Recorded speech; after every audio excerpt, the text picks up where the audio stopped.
आज जो हम पढ़ने जा रहे हैं जेसॉन के बारे में। Today we will learn about the data types of JSON. अच्छा, जेसॉन क्या करती है? डाटा ट्रांसफर और रिसीव करने के काम आती है, डाटा स्टोर कराने के भी काम आती है। जैसे कि फॉर एग्जांपल कभी कभार ऐसा होता है कि अगर हम सर्वर से डाटा रिसीव करना चाहते हैं, मतलब कोई बैकएंड प्रोग्रामिंग लैंग्वेज इस्तेमाल करके हमने we have store the data in object form में, या हमने डाटा को स्टोर कराया हुआ है सर्वर के अंदर। हम चाहते हैं कि उसको अपने फ्रंट व्यू पर, मतलब अपने डॉम के अंदर दिखाना चाहते हैं, अपने डॉम के अंदर डाटा को रिसीव कर कर दिखाना चाहते हैं। तो रिसीव करने के लिए क्या चीज इस्तेमाल की जाती है? डाटा को JSON. JSON means JavaScript, JS, JavaScript object notations, मतलब ऑब्जेक्ट फॉर्म में डाटा हमारे पास आता है और उसको हम अपने डॉम के अंदर इस्तेमाल करते हैं। और ऐसा डॉम मतलब हमारा डॉम, ये document object model. Document object model क्या है? जो हमारे पास सामने हमारे जितना एचटीएमएल नजर आ रहा होता है, जिसके ऊपर हम अपने स्ट्रक्चर पर काम कर रहे होते हैं, जो हमारी वेब का यूआई होता है, जिसके अंदर हमारे पास तमाम चीजें नजर आ रही होती हैं। ठीक है। उसके अलावा जब हम इस डाटा को रिसीव करते हैं, उसके लिए हम डिफरेंट चीज़ों को इस्तेमाल करते हैं डाटा रिसीव करने के लिए या डाटा मेरी सर्वर तक आवाज आ रही है भेजने के किसी लिए। को? बिल्कुल आ रही है सारा। अच्छा, तो उसके अलावा अब यहाँ पर अब कुछ, जैसे कि हर एक लैंग्वेज इस्तेमाल करने के लिए हमें क्या करना पड़ता है? हमें डाटा टाइप्स इस्तेमाल करनी पड़ती है। इसके हर डाटा टाइप्स होती है। जैसे कि फॉर एग्जांपल आज भी हम जेसॉन की डाटा टाइप्स के बारे में देखेंगे। जेसॉन की डाटा टाइप के अंदर कौन कौन सी डाटा टाइप्स आ जाती हैं, और जेसॉन काम किसके साथ करती है? जावास्क्रिप्ट के साथ जेसॉन काम करती है। JavaScript, JSON works with JavaScript. JavaScript के ऑब्जेक्ट्स डिक्लेरेशन करके जावास्क्रिप्ट के थ्रू हम लोग क्या कर रहे होते हैं? डाटा को जेसॉन फॉर्मेट में स्टोर करवा रहे होते हैं, या डाटा रिसीव कर रहे होते हैं, या डाटा ट्रांसफर कर रहे होते हैं। अच्छा, अब डाटा टाइप्स को डिक्लेरेशन जेसॉन लिखने का क्या तरीकेकार है? बहुत आसान तरीकेकार है। जावास्क्रिप्ट की बात आ जाती है तो जावास्क्रिप्ट जब भी हम लिखते हैं तो कौन से टैग के अंदर लिखते हैं? स्क्रिप्ट के टैग के अंदर। स्क्रिप्ट। बिल्कुल, स्क्रिप्ट के टैग के अंदर अब हम क्या करेंगे? अगर हमें कोई स्ट्रिंग स्टोर कराना हो, स्ट्रिंग मतलब कोई भी करेक्टर, नाम, कोई भी ऐसा, ठीक है, तो उसके लिए हमें क्या कराना पड़ेगा? स्टोर कराने के लिए क्या तरीकेकार होगा? करली ब्रैकेट्स। ठीक है, करली ब्रैकेट लगाने के बाद डबल कोटेशन, जो भी आप उसका नाम देना चाह रहे हैं, मतलब अपने उस जैसे कोई नाम है, नाम के अंदर कोई वेरिएबल समझ लो उसको, कि हम इसके अंदर वैल्यू स्टोर करवा रहे हैं। ठीक है, नेम, नेम के अंदर हमने क्या करा? एक नाम स्टोर करा दिया, जॉन।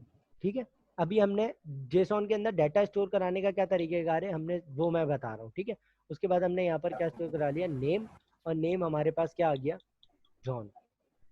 तो ये एक स्ट्रिंग फॉर्मेट लिखने का तरीकेकार है। ठीक है, स्ट्रिंग फॉर्मेट आप किस तरीके से लिखोगे। ठीक है। अच्छा, उसके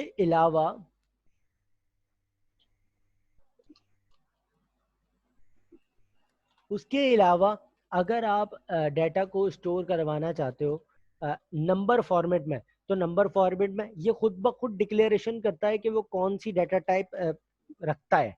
ठीक है, लेकिन आपने क्या करना है?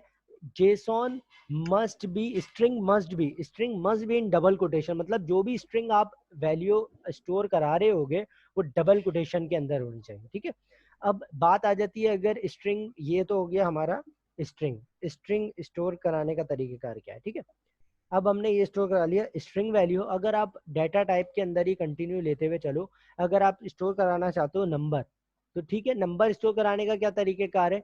आपने जो जिस ऑब्जेक्ट या जिस वेरिएबल के अंदर वैल्यू स्टोर करवानी है, या जिस ऑब्जेक्ट के अंदर वैल्यू स्टोर करानी है, तो आपने जैसे एज स्टोर करानी है, अब एज तो सिंगल डबल कोटेशन में आ गई, लेकिन जो आप स्टोर करा रहे हो अगर वो नंबर है तो वो डबल कोटेशंस में नहीं आएगा, क्योंकि वो नंबर है। ये तो हम बहुत सारी जगह पर पढ़ भी चुके हैं कि नंबर कभी भी कोटेशंस के अंदर नहीं आता। तो नंबर डाटा टाइप स्टोर कराने का क्या तरीकेकार है? ये तरीकेकार है। ठीक है, सर ये दो डॉट के नीचे क्या आ रहा है ऑरेंज कलर का? ये जो है ना, अभी अभी हमने सही फॉर्मेट नहीं लिख रहे हैं, मतलब कि एज अ हम अभी हम जेसॉन लिख नहीं रहे ना अभी, किस जेसॉन लिखने का तरीकेकार अलग है, तो इस वजह से वो एरर जनरेट करके दे रहा है। जब हम जेसॉन लिखेंगे ना तो फिर ये एरर जनरेट करके नहीं देगा। ठीक है, समझ रहे हो? अगर हम किसी जावास्क्रिप्ट के साथ जब लिखेंगे वेरिएबल स्टोर कराने के लिए, तो हमें ये एरर नहीं आएगा इसके अंदर।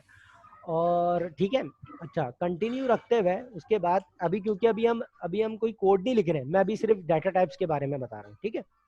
अच्छा, उसके बाद हमारे पास जेसॉन ऑब्जेक्ट फॉर्म के अंदर भी स्टोर कराया जाता है। ऑब्जेक्ट फॉर्म से मुराद क्या है? जैसे कि आप चाहते हो कि एम्प्लॉय का डाटा स्टोर कराना है। एम्प्लॉय क्या हो गया? हमारा ऑब्जेक्ट हो गया, ठीक है।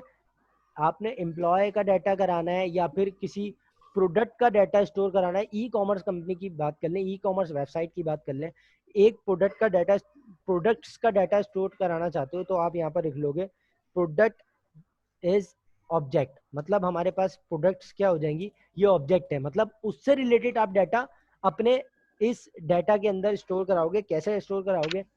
यहाँ पर कोटेशंस के अंदर स्टोर कराओगे, ठीक है।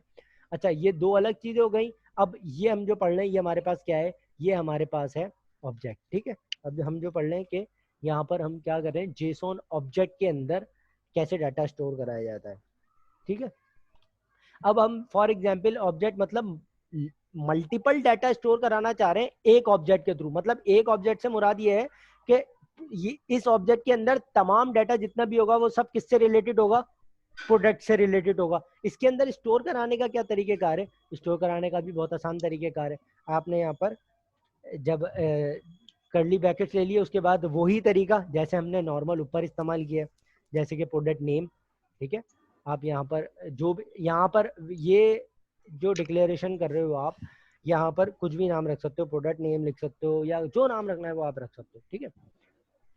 अच्छा, उसके बाद आपने यहाँ पर क्या करना है, वही आपने रेशो का साइन लगाना है। उसके बाद यहाँ पर जो भी प्रोडक्ट नेम आप स्टोर कराना चाह रहे हो, जैसे कि हैंड फ्री, ठीक है, हैंड या हेडफोन्स लिख लो, हेडफोन्स, ठीक। ये डाटा किस फॉर्म में स्टोर हो गया? स्ट्रिंग फॉर्म में स्टोर हो गया, ठीक स्ट्रिंग है। फॉर्म में। ठीक है, उसी तरीके से अब आप स्टोर कराना चाह रहे हो प्रोडक्ट की प्राइस। प्रोडक्ट की प्राइस का आपने एक और वेरिएबल कह लो इसको, या फिर एक और पैरामीटर डिक्लेयर किया, ठीक है, पैरामीटर। और उसके बाद इस पैरामीटर के अंदर क्या स्टोर कराया? इस पैरामीटर के अंदर स्टोर कराया प्राइस। प्राइस अब हमारी अगर आर एस करके लिखेंगे तो वो स्ट्रिंग आ जाएगा, मतलब आर एस 130 रुपीज। अगर आप ठीक है सर। डायरेक्ट नंबर लिखते हो तो फिर 130 लिखोगे, ठीक है, फिर कॉमा डालते हुए उसको कंटिन्यू करोगे, ठीक है। फिर इसमें नहीं लगाएंगे हम डबल वो? इसमें डबल कोटेशन लगाएंगे बिकॉज इट्स रिप्रेजेंट नंबर, मतलब कि ये नंबर ठीक है, सर। नंबर को हम स्टोर कराएंगे। मैं ऊपर बता चुका हूँ, without double quotation string must be in double quotation, ठीक है। उसके बाद अब हम आगे आ जाते हैं। अब हमें स्टोर कराना है, जैसे कि for example product price store करा दिया, प्रोडक्ट क्वांटिटी करानी है, तो डबल कोटेशन ले लेनी है यहाँ पर प्रोडक्ट और यहाँ पर क्वांटिटी, ठीक है।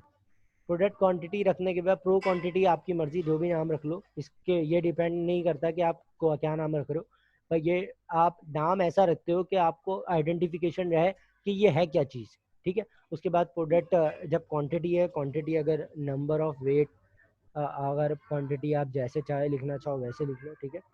क्वांटिटी तो नंबर में ही क्वांटिटी लगेगी ना? 120, जैसे कि 120 आपके पास आइटम्स है। अगर इसके अंदर ठीक। स्ट्रिंग फॉर्मेट आ रहा है 120 आइटम्स पूरा लिखा हुआ, ठीक तो है। फिर ये एक स्ट्रिंग हो गया।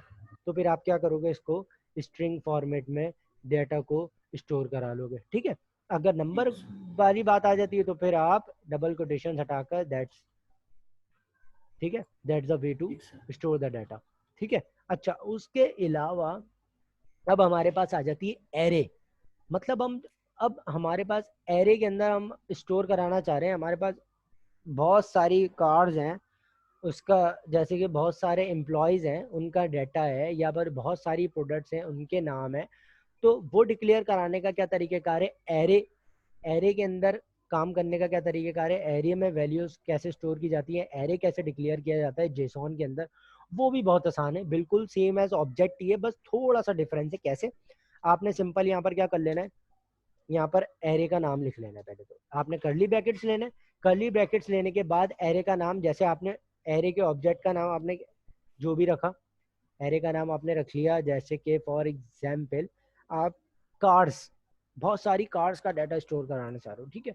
अब कार्स के नेम डिफरेंट हैं और but multiple collections of data के लिए हम एरे इस्तेमाल करते हैं, आपको तो ये पता ही है, ठीक है। कलेक्शंस ऑफ डाटा जब स्टोर कराएंगे तो हम एरे इस्तेमाल करेंगे।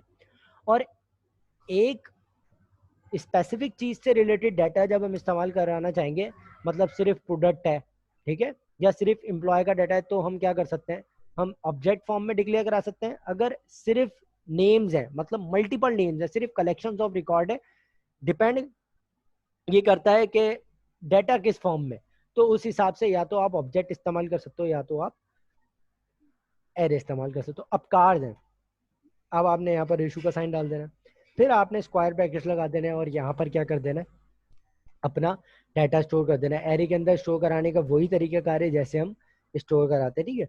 अब नंबर के अंदर स्टोर कराएंगे तो फिर नंबर कॉमा ऐसे लिख देंगे 120, ठीक है। और अगर हमारी स्ट्रिंग फॉर्म है नंबर, अब कार्स के नेम तो उसमें नहीं हो सकते, लेकिन कार्स के नेम तो उसमें नहीं हो सकते नंबर्स में, तो हम तीनों चीज़ें स्ट्रिंग ही ले लेंगे। अब जैसे कि फॉर एग्जांपल कार्स के नेम ले लो, टोयोटा ले लो, टोयोटा, ठीक है। और इसी तरीके से ले लो सुजुकी, ठीक है। और इसी तरीके से एक और ले लो भी, होंडा। होंडा ले लो या ऑडी ले लो, जो ब्रांड लेना है वो ठीक। ब्रांड ले लो, ठीक है। अब हमने क्या किया, इस तरीके से अगर हम डाटा स्टोर कराएंगे स्क्वायर ब्रैकेट्स के अंदर रखते हुए, तो इस that is array form, array form के अंदर अगर जेसोन का डाटा एरे फॉर्म में स्टोर कराना चाहते हैं तो उसका तरीक़ाकार ये है, ठीक है। अब बात आ जाती है, अगर आप जेसोन के अंदर बोलियन मतलब कंडीशंस आ जाती हैं, ट्रू एंड फॉल्स कंडीशन आ जाती है, तो आप किस तरीके से डाटा स्टोर कराओगे। जैसे कि फॉर एग्जांपल आपके पास कंडीशन ट्रू कैसे बन सकती है, ट्रू एंड फॉल्स, जो चाहे जिस तरीके की आपकी ट्रू एंड फॉल्स कंडीशन बन रही है आपने वही करली ब्रैकेट्स लेने। हर डाटा देखो, हर ऑब्जेक्ट डिक्लेयर करना है, एरे डिक्लेयर करना है, या फिर सिंपल वेरिएबल, सिंपल आपने डिक्लेरेशंस करनी है नंबर फॉर्मेट में या स्ट्रिंग फॉर्मेट में, करली ब्रैकेट्स के अंदर तमाम चीजें स्टार्टअप में ली जाती हैं जेसॉन के अंदर, ठीक है। अच्छा, उसके बाद अब आपने क्या करना है, जैसे कि फॉर एग्जांपल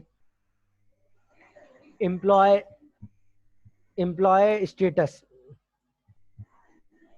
या एम्प्लॉय अवेलेबिलिटी, ठीक है, एम्प्लॉय अवेलेबिलिटी, ठीक है, जो भी आपने लिख दिया अवेलेबिलिटी, अवेलेबिलिटी इसको मैंने शॉर्ट फॉर्म में लिख दिया, जो भी आपने लिखना है एम्प्लॉय की शॉर्ट फॉर्म लिख दो EMP, ठीक है। अब यहाँ पर फॉर एग्जांपल उसका स्टेटस है क्या वो अवेलेबल है या नहीं, यस और नो फॉर्म में ट्रू। अगर इस याद रखना है, अभी मैं एक गलती कर रहा हूँ जानबूझकर, वो गलती क्या कर रहा हूँ कि स्ट्रिंग फॉर्मेट में लिख रहा हूँ, स्ट्रिंग फॉर्मेट में नहीं लिखना। जब भी आप ट्रू फॉल्स कंडीशन डिफाइन करोगे तो वो जैसे नंबर लिखते हैं ना विदाउट डबल कोटेशन, वैसे ही आप कंडीशन डिफाइन करते हो ट्रू और फॉल्स। एम्प्लॉय अवेलेबल है, यस है तो ट्रू, और अगर नो है तो फॉल्स, ठीक है। तो इस तरीके से आप क्या कर सकते हो, अपनी उसमें कंडीशन अभी हम बोलियंस इसमें नहीं लिखते कंडीशन हैं। अप्लाई कर सकते हो। अभी इसमें सॉरी, नहीं लिखे सर हम। लिखा तो है कि ट्रू और फॉल्स, यही तो आपने कंडीशन है बोलियन कि हम बगैर कैसे, उसके लिखे ना। हाँ बगैर इन्वर्टेड कॉमास के लिखनी है, ठीक सर। ठीक है, जैसे नंबर लिखते हैं, ठीक है। कंडीशन बोलियन कंडीशन के इसी तरीके से स्पेसिफाई की। अगर डेटा नल है, जैसे कि फॉर एग्जांपल कभी कभार ऐसा होता है भाई आपके फादर का नाम आप जैसे मैं अपना नाम डिक्लेयर करूं सैयद अरसलान अली, लोगों के निक नेम होते हैं, जैसे कि फॉर एग्जांपल हमारे पास डाटा सर्वर पे हम उठाना चाहते हैं, लेकिन उसके अंदर डाटा के अंदर काफी लोगों के निक नेम्स होते हैं, ठीक है। और कम जैसे वो डाटा स्टोर हुआ हुआ है, निक नेम्स भी स्टोर हुआ हुआ है, फर्स्ट नेम भी स्टोर हुआ हुआ है, लास्ट नेम भी स्टोर हुआ हुआ है। अब कुछ लोगों के निक नेम्स नहीं होते, ठीक है। अब कुछ लोगों ठीक के अगर सर। निक नेम्स अवेलेबल नहीं है, जैसे कि निक नेम, ये मैं फॉर एग्जांपल दे रहा हूँ, जरूरी नहीं है कि डाटा निक नेम ही अवेलेबिलिटी में न ला रहा हो। तो अगर उसका डाटा मौजूद नहीं है, अगर किसी का निक नेम नहीं है, तो आपने उसको क्या लिख लेना है, नल, ठीक है। ठीक सर। अच्छा, ये सर नेम क्या होता है? नल सरनेम, अरे फादर अब्बू का नाम, ठीक सर। तो सैयद अरसलान शुजात कह लो। तो अब ये क्या है, निक नेम नल, ठीक है, नल, क्योंकि अब किसी बंदे का निक नेम नहीं होगा तो नल ही लिखेंगे, ठीक है। ठीक तो सर। इस तरीके से डाटा डिक्लेरेशंस की जाती हैं डाटा जेसॉन के अंदर। इसको डॉम के अंदर कैसे इस्तेमाल किया जाता है, जावास्क्रिप्ट के अंदर कैसे डाटा को लाया जाता है, कैसे लिखा जाता है जावास्क्रिप्ट के साथ मिलकर, वो मैं इंशाल्लाह नेक्स्ट क्लास में बताऊंगा। आज के लिए थोड़ा सा ये छोटा सा ही टॉपिक था। थैंक यू ठीक सो सर। मच। अच्छा सर,